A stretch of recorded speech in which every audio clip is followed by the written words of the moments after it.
and shuns evil.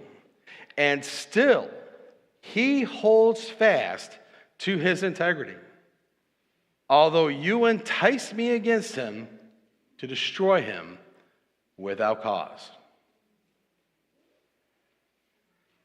This verse always just kind of got to me a little bit. When you look at chapter 1 and you see all the loss, the heartache, the suffering that this poor man had to go through, why would God offer him up yet again? I mean, you looked at it, I mean, Job proved his righteousness. He didn't sin. I mean, he lost his children, he lost his property, he lost everything he had. And he didn't sin. Proved that Satan failed. Satan tried it, he couldn't do it. It already proved that God was right. When if you consider my servant Job, God was right in his faith in Job, that Job did not sin. He did not curse him. So why do you think he would offer him up again for more testing? Any ideas? Yes, sir. Just like all of us, we're not a finished product. You know, the Lord, we all have to go through things, even in our infancy as Christians. Tribulations strike us when our first year of Christianity. Even though we get through that, that doesn't mean we're a finished product. Then in year 3, tribulation comes again. It's constant testing. It's constantly refining, making us like silver, cutting away that dross and making us pure. Because when we look at Job, they don't go in a lot into exactly who he was before, but it seemed like he did have a life of prosperity and peace, that he didn't really struggle.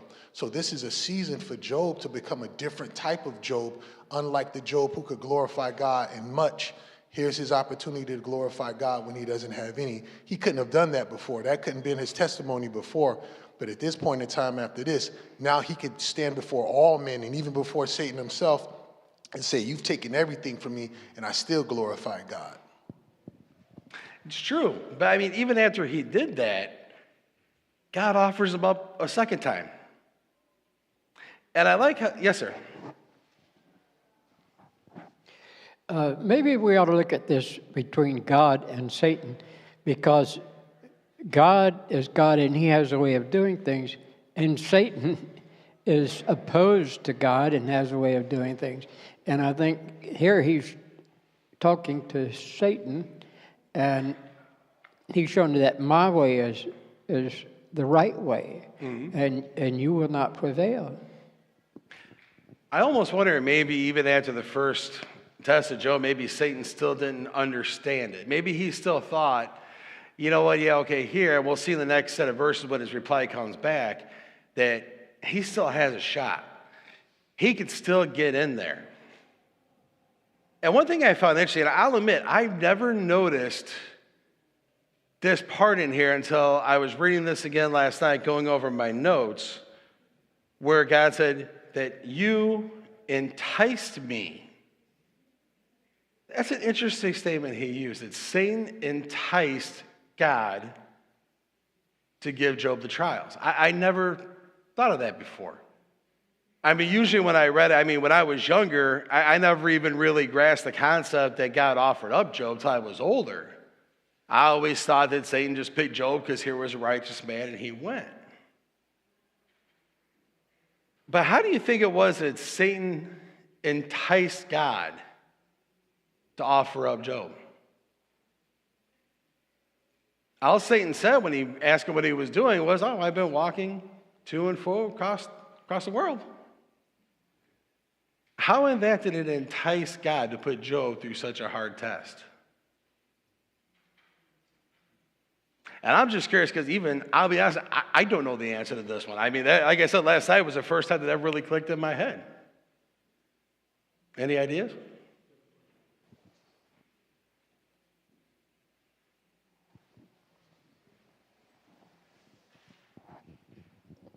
Well, when Satan said to God, look, why wouldn't Job serve you? Look what you've done for him.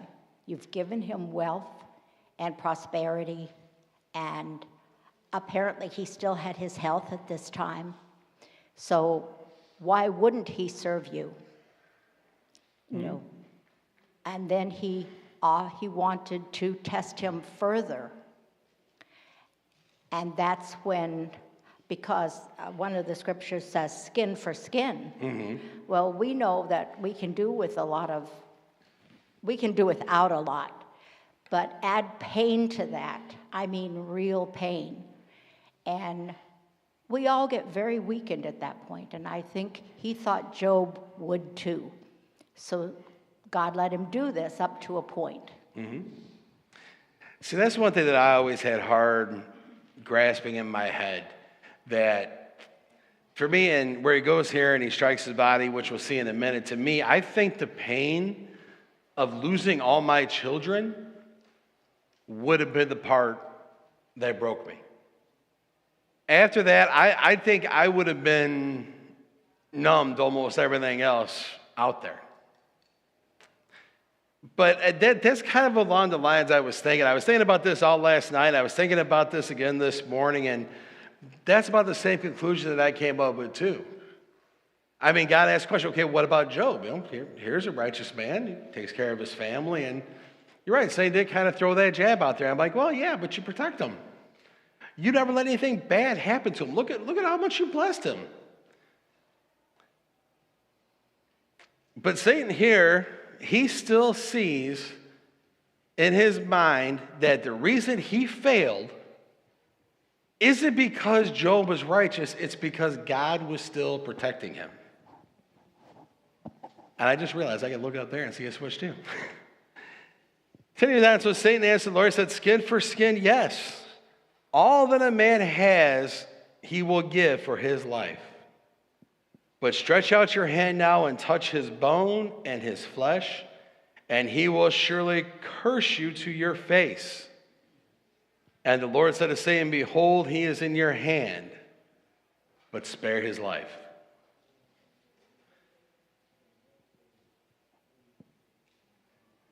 So Satan asked him again. He's like, okay. He's like, I may have failed the first time, but I got you now. Let me hurt him. The one thing that God told him he could not do the first time, he's asking for here. And God gives it to him.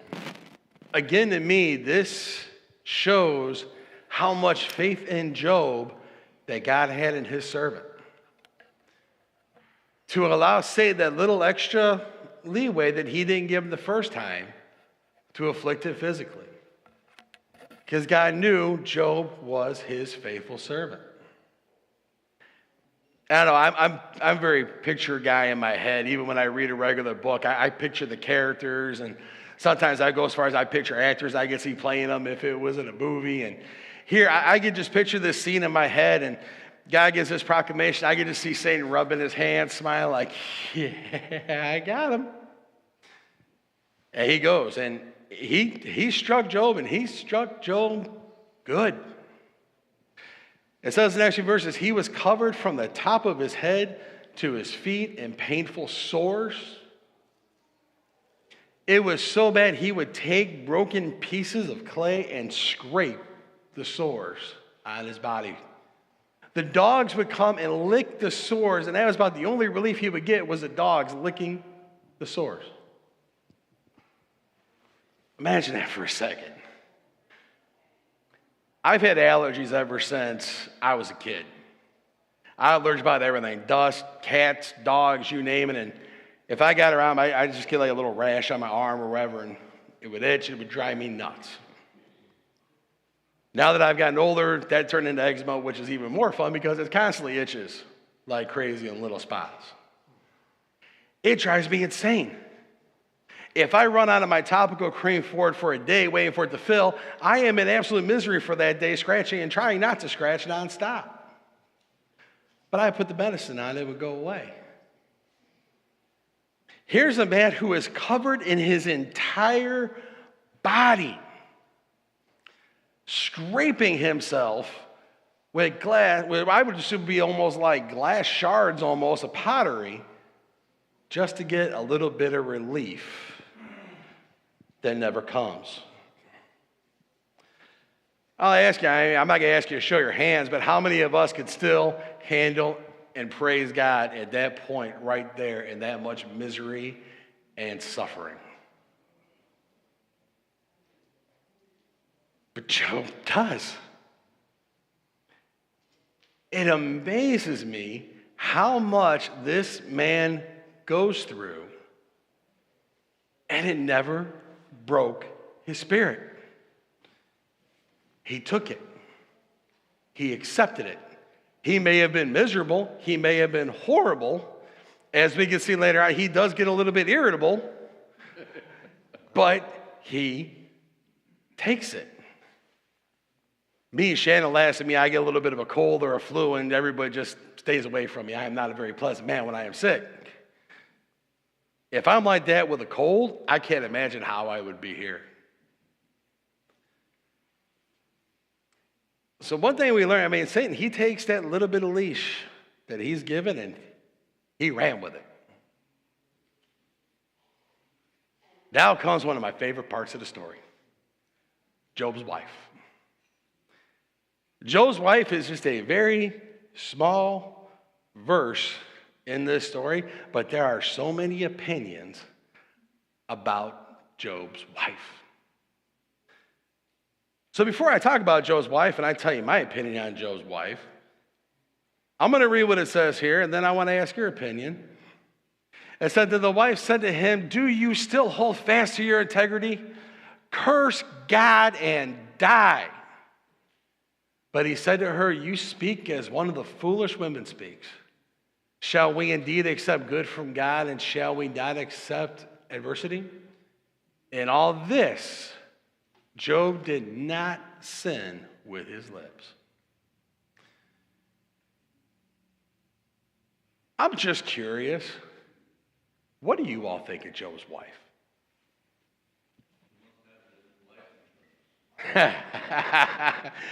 I'm going to say that her, I like that was good. She must have good life insurance. I like that. But at this time here, I don't think it would have done any good because there was nothing left for her to get. Anybody else? Neal? Jeff? No. Oh. Luke. I think we are Job's wife in this story. What's fascinating about Job is that I'm not like Job. And that's why this, at least speaking for myself, this story is so powerful. Because it's not who Job was after the adversity fell upon him. It was who he was before that influences how he responds. But I think as I read this story, I've often looked at this from Job's perspective and thought, all right, you tell that woman, what she needs to hear. But as I've reflected on it, as I've grown and become older, I see that I am Job's wife in this story. I am the one that would look upon the circumstances like this, somebody else dealing with them, and respond similarly at that point. Who wouldn't be exasperated with the calamity, with the suffering, with the ordeal that he's been subjected to? Her response is rational, in my opinion, and it's understandable. It's not the correct response, but it's human nature to do and say what she does at that point. So I think we all recognize the foolishness in her statement, but at the same time, I find it extremely relatable. See, I have heard for so many years Job's wife referred to as one of the villains of the story. How dare she say that to her husband? How could she tell Job, curse God and die? How could she be so upset that she would say this to him? But you know what? I'm going to tell you my opinion. I have sympathy for Job's wife. I think Job's wife has gotten a bad rap throughout the history for her statement here. But folks, let me tell you something. All the suffering and loss that Job had, guess what? She had it too. Not only did Job lose all his children, she just lost all of her children. She's sitting there watching her husband going through suffering and misery and torment. That's affecting her as well. Yes, sir. I was going to say, she was faithful like Job, when everything was going fine. But her faith, she lost her faith, how we lose some of our faith sometimes. She loved Job. Like you say, she lost all her children. She loved Job. And when she lost her faith, then she could say that, curse God and die, because her faith got real weak at that point. She felt more for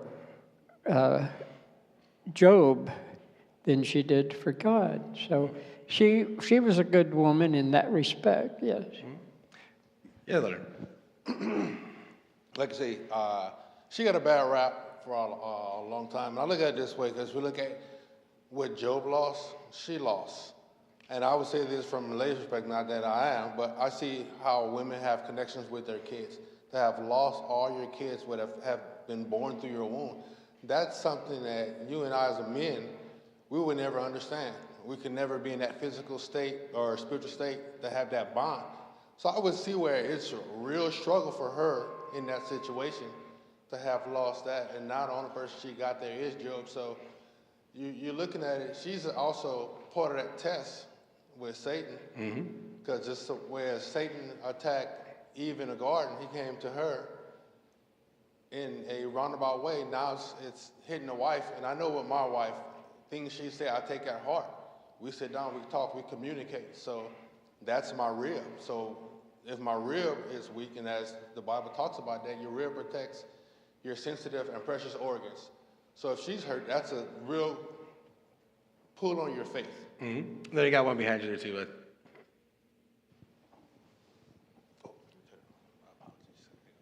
Test. Yeah, it's working. I'm guilty of it too. I think we always like to take something like this and speculate all kinds of things. And I know I'm guilty of it too. But I think the biggest thing is, what lesson can we take out of this? And I kind of expound on what Luke had said. And that goes back to the beginning of the story.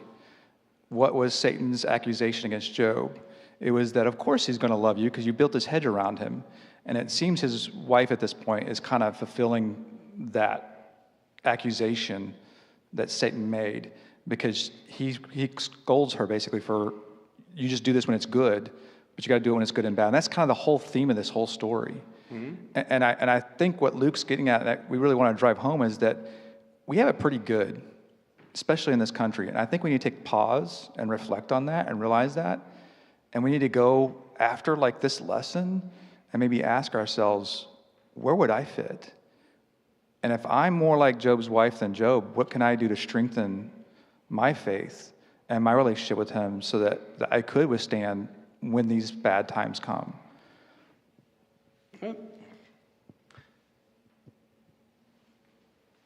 I agree. I mean, I think that her faith wasn't as strong as Job.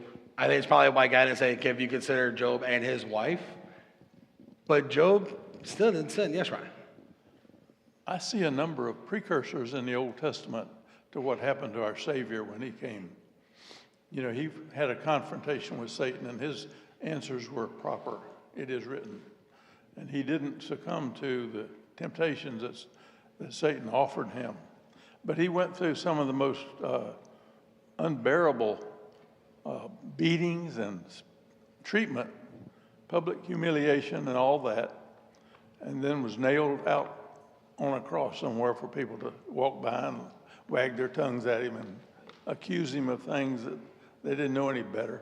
Mm-hmm. So I'm seeing all of this. You know, Peter was not Jesus' wife, but he was an apostle who was with him a lot. And what happened to Peter when the time came? He lost, and the apostles spread like a covey of quail when all this stuff started happening, you know. Mm-hmm. So, except one or two maybe. But I see a lot of this background in the Old Testament. Abraham and Isaac, that issue, you know, mm-hmm. that he had with his son. All these things were, and this being an example of a precursor, if you will, of what Satan is going to try to do when the real Savior comes. Mm-hmm. So I always thought it was interesting that, you know, if you look at the suffering he had, it started with emotional, with all the loss, everything he had. Then it went physical with his body. And I think with his wife here, and as we'll see getting to his friends, it started getting mental as well. Just all the thoughts that she's giving him here that he hears from his friends, everything running through his head with everything he's already going through. I think Satan was trying to break him down at every level he could possibly get to break him down on. Yes, sir. Whenever I hear this, I think about the courtroom. You know, God is the judge and Satan's roaming around, and they're having these agreements of, okay, you do what you want. You know, it's the spiritual where God is versus the physical where Satan is. So he attacks all of his things. That doesn't break him. He attacks his health. He attacks his, you know, now he's breaking down his wife, and then he's going to take, you know, destroy his friends. And it's all the stuff that's physical and worldly and not spiritual. But I think it's also important to note that whenever Job speaks, he's not sinning. He's not expressing anything.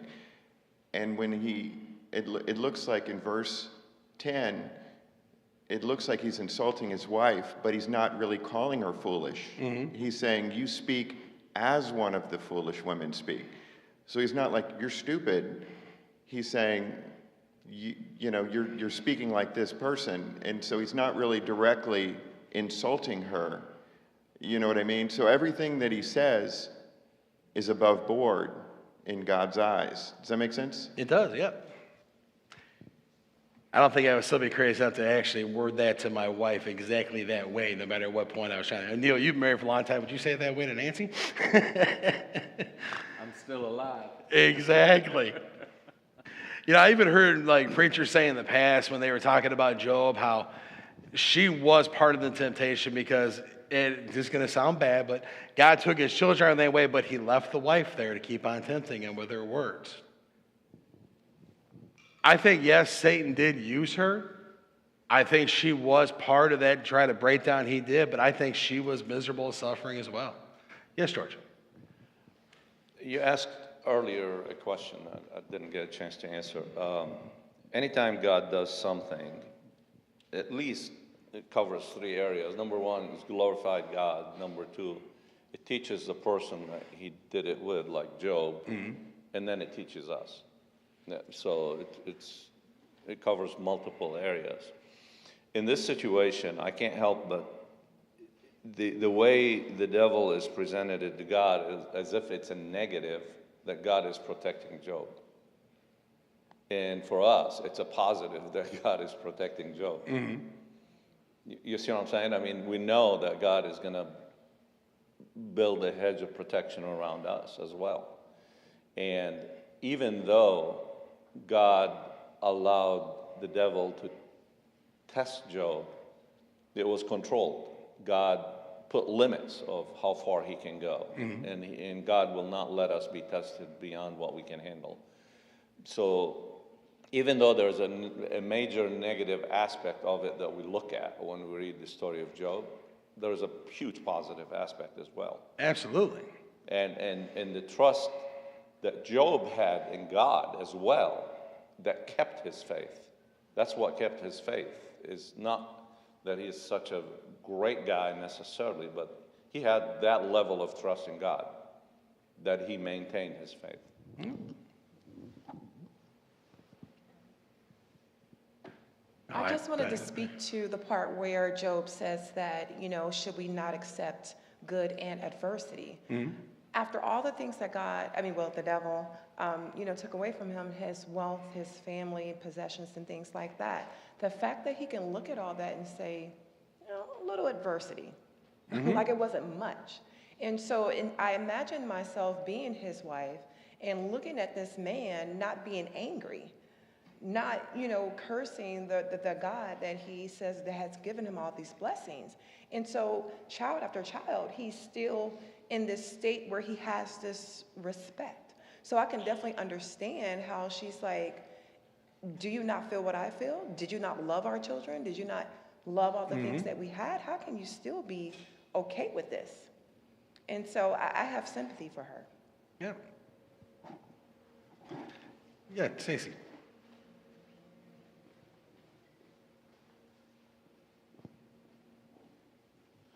Can you go back to that slide that you just took off? I think that one of the greatest lessons in the book of Job is that next sentence that we hadn't read yet. Shall we indeed accept good from God, and shall we not accept adversity? I mean, that to me is about as deep as Job's going to, this whole book's going to get. Because I think that pertains to us today. I mean, it's almost like when I go out and I'm successful in my job, look what I've done. Look what I've accomplished. But when bad things happen, oh, I need God's help. We need to learn, I think, that this message, that we do accept those good things that come, and they are from God. And adversity is going to come as well. And God gives us the strength to overcome that. So it's not one or the other. And I think that, to me, that sentence is probably one of the greatest lessons that I find in the book. Yes, sir. Let's look at the last sentence. In all this, Job did not sin with his lips. There's so many passages that talks about the tongue, and that is a message for us today. Yeah. At the very end of the chapter here in the last few passages, we're introduced to Job's three friends. And through pretty much through the rest of the book until the last couple of chapters, we really get to know these three friends here. When we first see them, we just see very loving, sympathetic friends that come to them. They didn't go there to argue with them. They didn't go there to fight with them. In fact, it says they went to comfort and sympathize with their friend. It said when they saw him, they didn't even recognize him. Imagine, here's one of your dear friends, and you go to see him, and he is in so much misery, you don't even recognize him. It says they tore their clothes, sprinkled dust on their head, and wept with him. And for 7 days and 7 nights, they just sat in silence.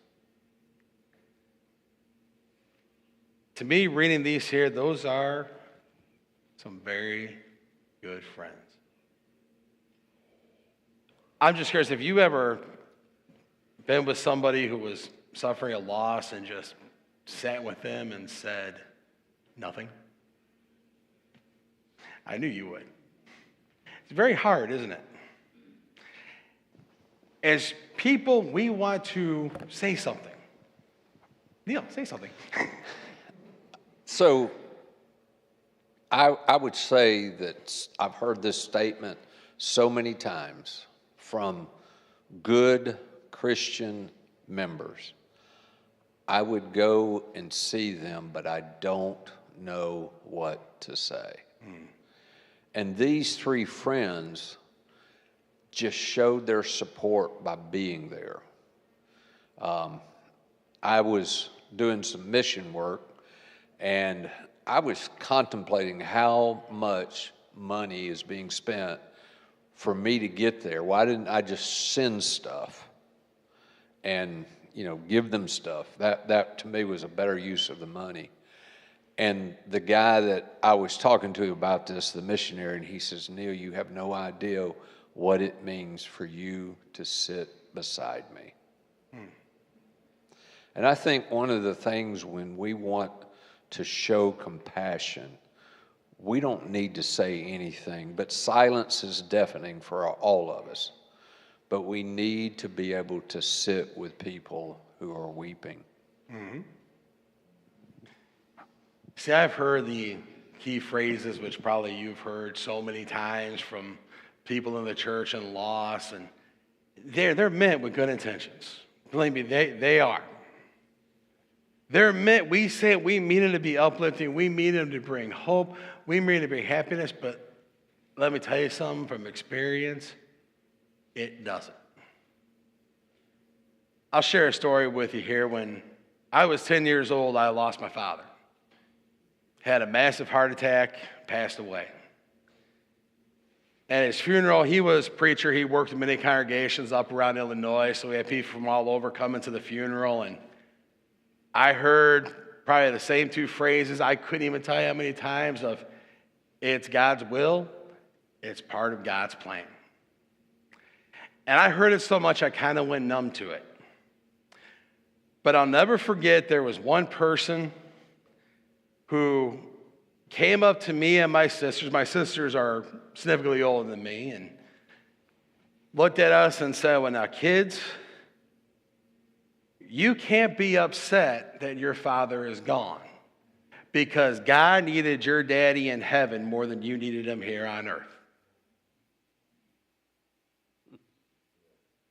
I understand what he was trying to say,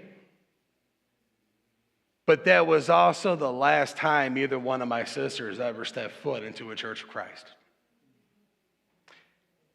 It took a long time for me to willingly want to go back into a door because in my 10-year-old mind, I could not understand why God would need my dad in heaven more than I would need him here. And that's one thing I admire here about the beginning with Joe's friends. They could have thrown out the catchphrases to him. They could have tried to say things to make him feel better, but they just sat and they mourned with him. I wish sometimes losses that I've had in life, I've lost both my parents, I've lost friends, I've lost a child, and I wish so much that sometimes people would just sit in silence with me. If the friend story would have stopped here, just like chapter 1, they'd have been some really good friends. But it continues. Finally, after 7 days and 7 nights of silence, Job finally speaks. Some people criticize his first words he said. Me, I understand it. He cursed the very day he was born. Brothers and sisters, I wish we had the time for me to read chapter 3, verse for verse to you.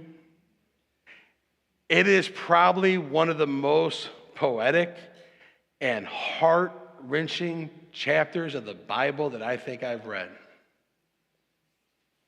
I challenge you when you get home this afternoon, it's a very short chapter, it takes a few minutes, read chapter 3. When you read it, put yourself in Job's head. And you could feel the misery, the suffering, the heartbreak that he went through in his words. He asked flat out why he wasn't born dead. If he was born dead, he would at least be at peace. Think about that for a second. How many times when we were younger, and I know I'm guilty of this, when we didn't get our way or something, I wish I was dead, and we go storming out of a room. Or I hate my life. I've heard that. I have a friend who she says that if her order isn't right at McDonald's, she hates her life. She stubs her toe, she hates her life. This man truly wished if I wasn't born, I would be at peace right now.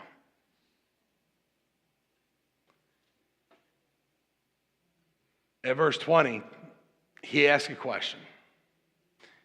Why is light given to him who is in misery and life to the bitter soul, who long for death, but it does not come, and they search for it more than for hidden treasures?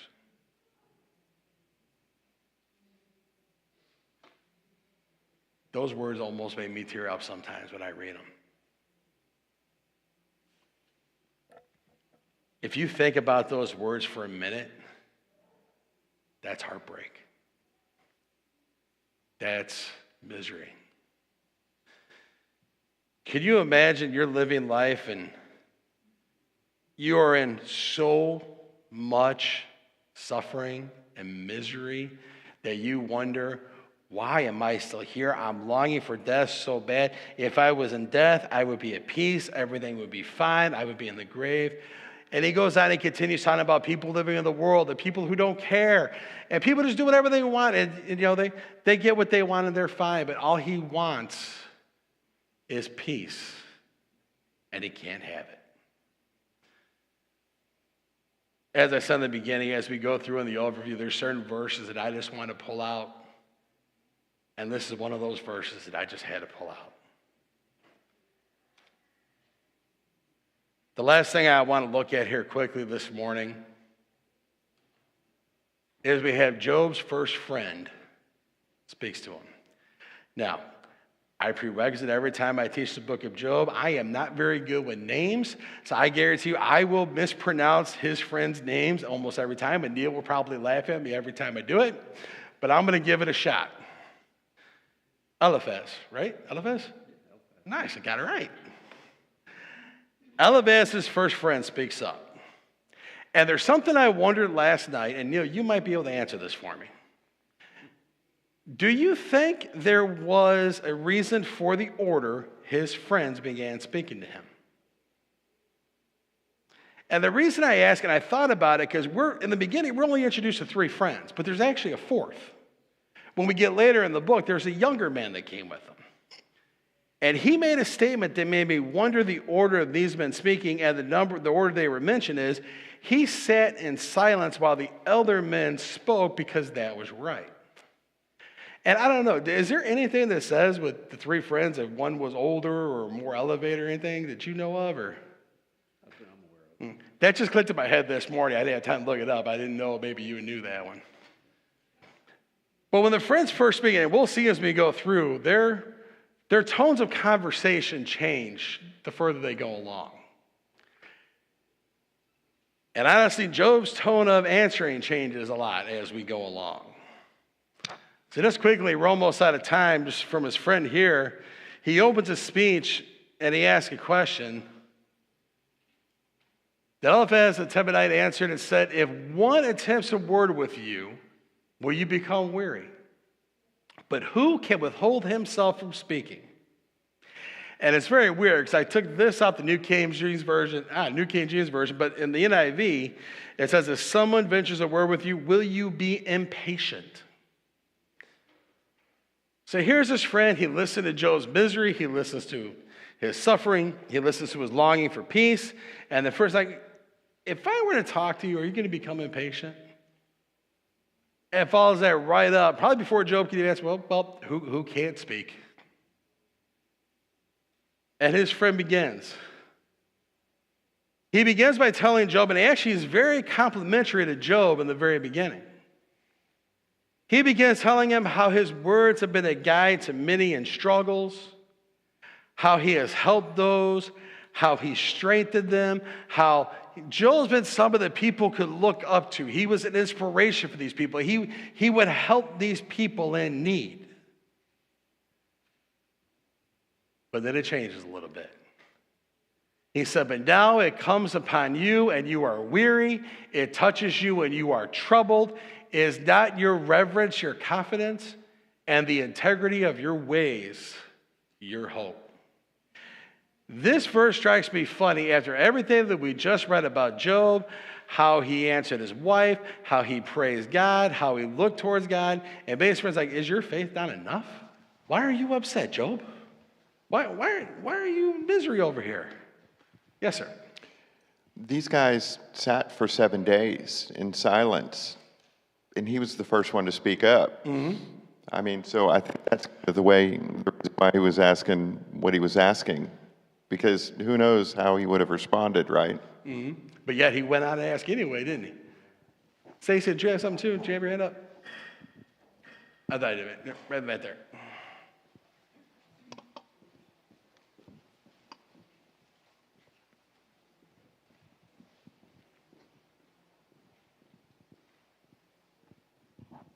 I think one of the reasons why they sat in silence is they were waiting for a confession from Job. And the first words that came out of his mouth, instead of it saying, oh, how I have sinned against the Lord, I think it shocked them because that's kind of what they were expecting. I'm like, well, Job, what happened? You obviously had to do something to make all this happen. And we'll look at it and say they're foolish. But I mean, I think we're being disingenuous because if Brother Neal came into this house covered in sores, and we're like, where's your wife? She's like, she left me. He's like, where's your truck? I had to walk because I lost it. We would have sympathy for him, but the back of our minds, we'd be like, well, what did you do, Brother Neal? You had to do something. And we're talking to him, and all he's saying, oh, my life is miserable. Like, okay, when are you going to talk about that hot secretary or that lady you always went to lunch with? When is that part going to come into the story? And I think the fact that he came out and he was just like, oh, I wish I had never been born, it shocked them because they were expecting a confession out of Job. If it makes you feel better, I wouldn't think secretary, I would think speeding tickets. He goes on, yes. I was going to reiterate what I kind of said last week about this law of retribution. You know, there's a really good lesson I heard from the late Shane Scott about this, that there was a change in this law of retribution. His friends operated in this law of retribution. There had to be something that Job did, because it's the only reason they get bad is from God is because you sinned. It's a punishment for your sin. And so that's the mode they were operating from. And I think that having that understanding helps you understand kind of why his friends are going this path. And partly why Job is questioning, like, what have I done? I've done everything you've asked. Yep. I mean, he goes on, he lists, and we don't have time, but he lists all these different things that they know in their knowledge. Like you said, that, evil comes upon evil, and it's basically God's justice is right. And kind of a nice roundabout way trying to lead Job to the fact that you must have done something, like you said, to be punished like this. And then something I always thought was very interesting here, and starts at verse 12, says, a word was secretly brought to me, and my ears caught a whisper of it. I always thought that was funny. It always kind of reminded me, I heard something about you. Or, there's somebody whispered in my ear. That's how now I think it's a little deeper. Because he said he had a dream and a vision of the night. And unfortunately, we don't have time, so I'm not going to read through the passage here, but I put it up on there. Basically, he had a dream, and he had a vision. And this dream and this vision, we're trying to say, is man mightier than God? Is man no more than God? And it's almost condemning to Job. And he goes a little further into this in 5, which we'll look at next week. And he lays out this entire dream for Job that he had. It's almost like he's trying to give Job a warning, like, okay, yes, you must have done something wrong, so you're suffering now. I was given this warning for you. I am here to tell you what my dream is.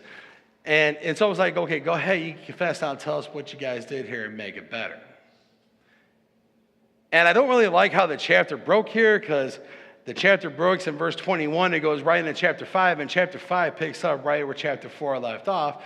But unfortunately, we're out of time, so we're going to have to wait till next week to look at chapter 5 and see what chapter 5 says. Before we close, any other questions, comments, anything? If not, thank you all for your comments and your attention.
Over and over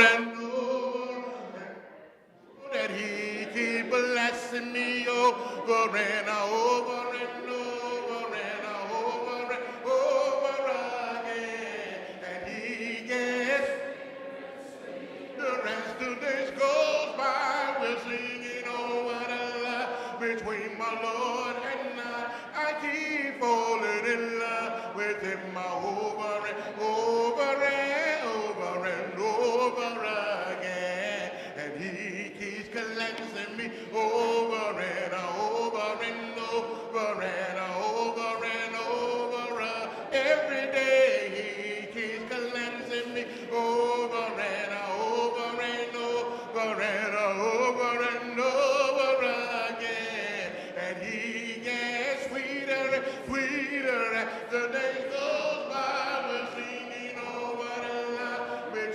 my Lord, and I keep with him over and over and over and over again.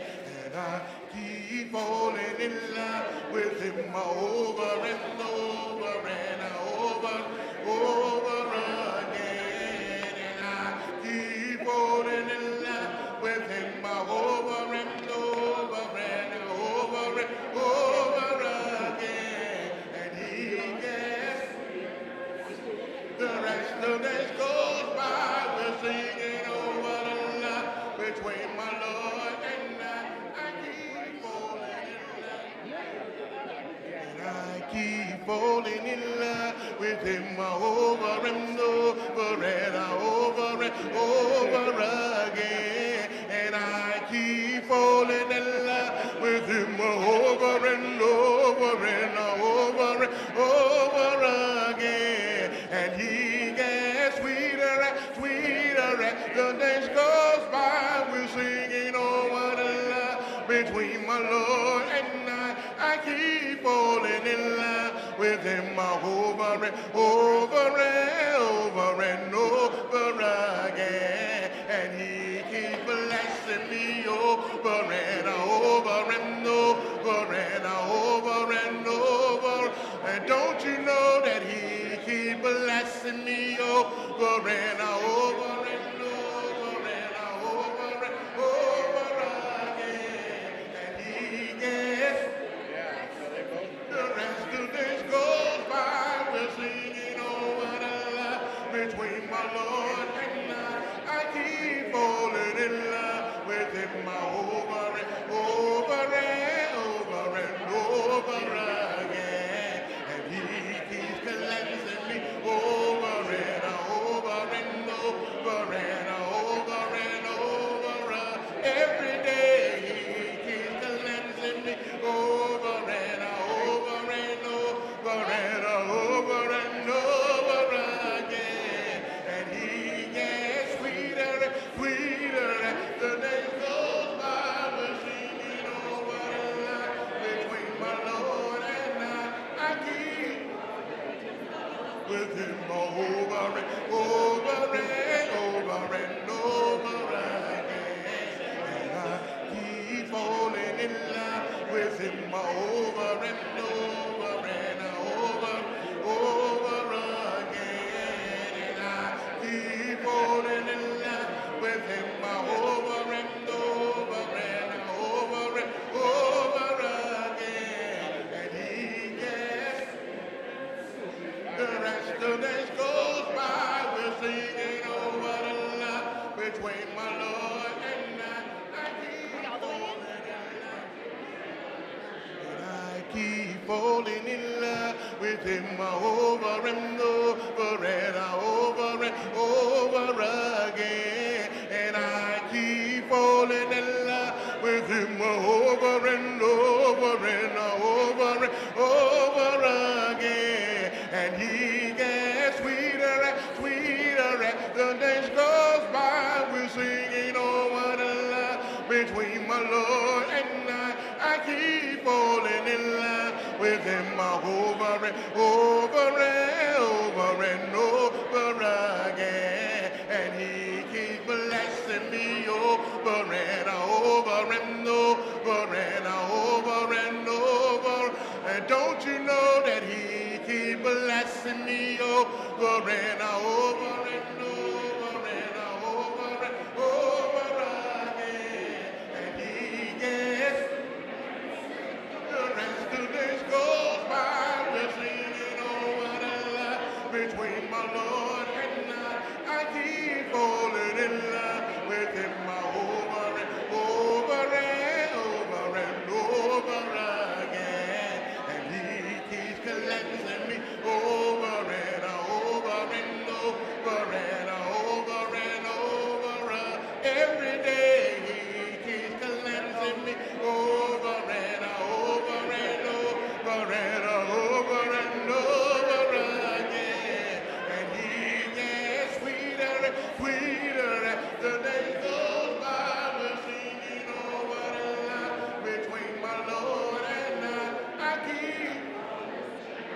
with him over and over and over and over again.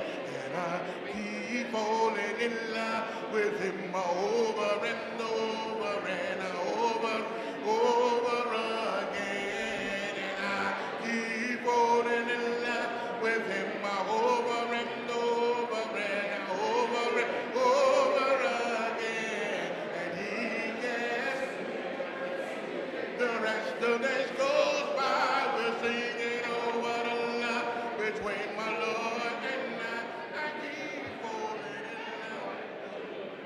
And I keep falling in love with him over and over and over and over again. And I keep falling in love with him.